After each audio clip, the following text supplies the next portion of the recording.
Hello, my YouTube students. Here is a brief intro. I am a teacher and a mother hoping to make your learning journey easy. My channel contains lessons on biology, chemistry, maths, and other related subjects. I also record them separately in 2 languages. So if you like my channel, then don't forget to subscribe it and show some support. So let's start our today's topic, which is cell and its structure. We are well familiar with the basic organization of a eukaryotic cell. Here we will get some detailed learning about cellular structures and functions. So we have 4 structures in the cell and 9 organelles. And a cell is made by the assembly of these structures and organelles. These structures are cell wall, cell membrane, cytoplasm and cytoskeleton. We will go through them one by one. We know that not all living organisms have cell walls around their cell.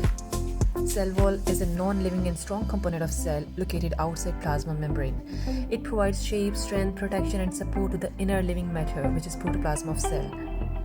Now plant cells have a variety of chemicals in their cell walls. The outer layer of plant cell is known as primary wall, and cellulose is the most common chemical in it. Some plant cells, for example xylem cells, also have secondary walls on the inner side of the primary wall. It's much thicker and contains lignin and some other chemicals. There are pores in the cell walls of adjacent cells through which their cytoplasm is connected, and these pores are called plasmodesmata. Fungi and many protists have cell walls, although they do not contain cellulose. So their cell walls are made of a variety of chemicals. For example, in case of fungi, it's made up of chitin, and in case of prokaryotes, it's made up of peptidoglycan. That is a complex of amino acids and sugar. Now, cell membrane. All prokaryotic and eukaryotic cells have a thin and elastic cell membrane covering the cytoplasm. Cell membrane functions as a semi-permeable barrier along a very few molecules across it, while fencing the majority of chemicals inside cell.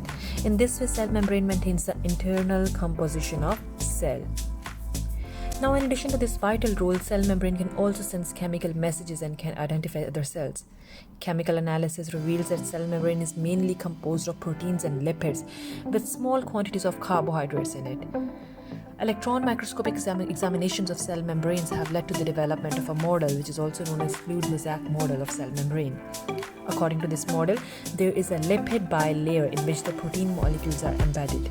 The lipid bilayer gives fluidity and elasticity to membrane. Small amounts of carbohydrates are also found in cell membranes. These are joined with proteins or lipids of membrane. In eukaryotic cell, cholesterol is also present in lipid bilayer.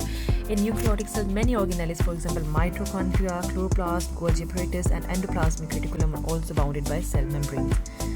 Here I want to show one point. It is when we talk about all the membranes of a cell, we say them as cell membranes. But when we talk about only the outer membrane of cell, we say it as plasma membrane.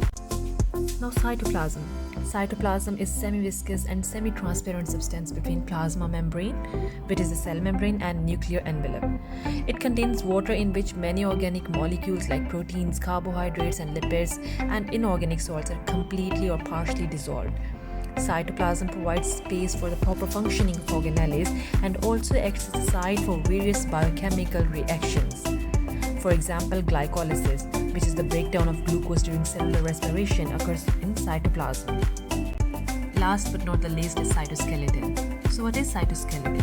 Cytoskeleton is a network of microfilaments and microtubules. What is the difference between microfilaments and microtubules? Microtubules are made by tubulin protein, whereas microfilaments are made by the actin protein. And microfilaments are a bit thinner than microtubules. What is the function of microtubules? They help the cell to hold its shape, whereas microfilaments, they help the cell to change their shapes. So microtubules are also a major component of cilia and flagella, which are the organs which help some cells to move on their own. So that's all about our today's topic. Our next lecture will be about some cell organelles. So hope to see you soon. Take care and don't forget to subscribe my channel. Thank you. Bye. Have a nice day.